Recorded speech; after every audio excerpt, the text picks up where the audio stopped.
hazard warning device for station WNG704 in Hibernia Park, Pennsylvania. During potentially dangerous weather situations, specially built receivers are automatically activated to warn of the impending hazard. Tests of the signal are normally conducted by the National Weather Service in Mount Holly, New Jersey, every Wednesday between 11 a.m. and noon. If there is threat of severe weather during the normal test time, the test will be postponed to the next good weather day. Reception of this broadcast, and especially the warning alarm tone, will vary at any given location.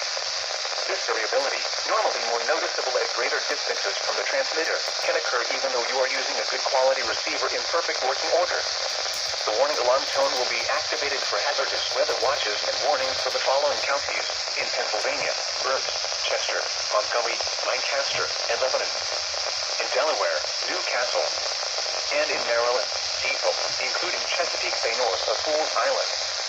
This concludes the weekly test of NOAA Weather Radio All Hazards, station WNG704 in Hibernia Park, Pennsylvania.